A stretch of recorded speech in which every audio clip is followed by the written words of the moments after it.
മുണ്ടക്കൈ ചൂരൽമല ദുരന്തത്തിൽ ജീവൻ പൊലിഞ്ഞവർ ഉറങ്ങുന്ന മണ്ണിൽ കാരുണ്യത്തിൻ്റെ മാതൃകയൊരുക്കി അമൃത വിശ്വവിദ്യാപീഠം. മരണപ്പെട്ടവരുടെ മൃതദേഹങ്ങൾ അടക്കിയ പുത്തുമലയിൽ ശുചീകരണ പ്രവർത്തനങ്ങൾ നടത്തി. ദുരന്തബാധിതർക്കായി മാതാ അമൃതാനന്ദമയി മഠവും അമൃത വിശ്വവിദ്യാപീഠവും ചേർന്ന് തയ്യാറാക്കിയ തൊഴിൽ പരിശീലനം നേടിയവർക്കുള്ള സർട്ടിഫിക്കറ്റ് വിതരണത്തിന് മുന്നോടിയായിരുന്നു ശുചീകരണ പ്രവർത്തനങ്ങൾ.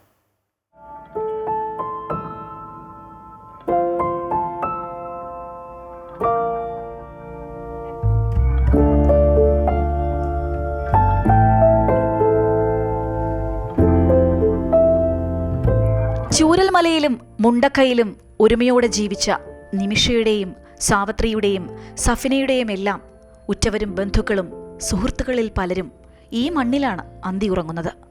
നനച്ചിരിക്കാത്ത നേരത്ത് സർവ്വതും നഷ്ടമായ പലർക്കും ജീവിതത്തിലേക്കുള്ള തിരിച്ചുവരവിന് അമൃത വിശ്വവിദ്യാപീഠത്തിന്റെ ചേർത്ത് നിർത്തൽ സഹായകരമായിരുന്നു. മൃതദേഹങ്ങൾ അടക്കിയ പ്രദേശം വൃത്തിയാക്കി ചെടികൾ നട്ടുപിടിപ്പിച്ച് അവർ കാരുണ്യയജ്ഞത്തിൽ പങ്കെടുത്തു. ദുരന്തത്തിൽ ഉറ്റവർ നഷ്ടപ്പെട്ട പലരും സ്ഥലത്തെത്തിയപ്പോൾ വിങ്ങിപ്പൊട്ടി. പിന്നെ ഒരു പ്രാർത്ഥന പോലെയായിരുന്നു അവരുടെ ശുചീകരണ പ്രവർത്തനങ്ങൾ.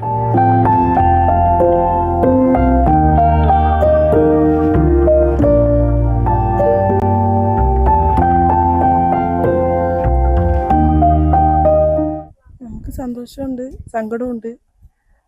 അച്ഛനും അമ്മയും അനിയനും അനിയൻ്റെ മോളുമാണ് ഇവിടെ ഉള്ളത്. അവരെ അടുത്ത് വരുന്ന ഒരു സന്തോഷമുണ്ട്.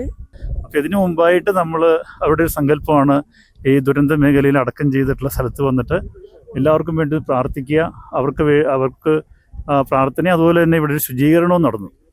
ശ്മശാന ഭൂമിയിലാണ് നമ്മൾ നിൽക്കുന്നത്, ദുരന്ത ഭൂമിയിലാണ് അവരടക്കം ചെയ്തത്. പലരും നമുക്കറിയാം ബോഡി പോലും ഇല്ല. ബോഡി ഉള്ളവരും പലർക്കും ഓർമ്മകൾ അവരുടെ എല്ലാം ഉറ്റവരും ഉടയവരുമായിട്ടുള്ള ആൾക്കാരാണ്.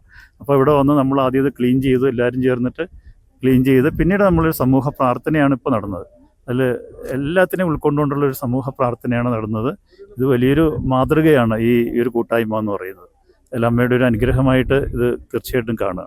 അമൃത വിശ്വവിദ്യാപീഠത്തിന്റെ നേതൃത്വത്തിൽ ദുരന്തബാധിതർക്ക് ആത്മവിശ്വാസവും ജീവനോപാധിയും ഉറപ്പാക്കുക എന്ന ലക്ഷ്യത്തോടെ നടപ്പാക്കിയ തൊഴിൽ അധിഷ്ഠിത കോഴ്സുകളുടെ സർട്ടിഫിക്കറ്റ് വിതരണത്തിന്റെ മുന്നോടിയായിരുന്നു ശുചീകരണ പ്രവർത്തനം.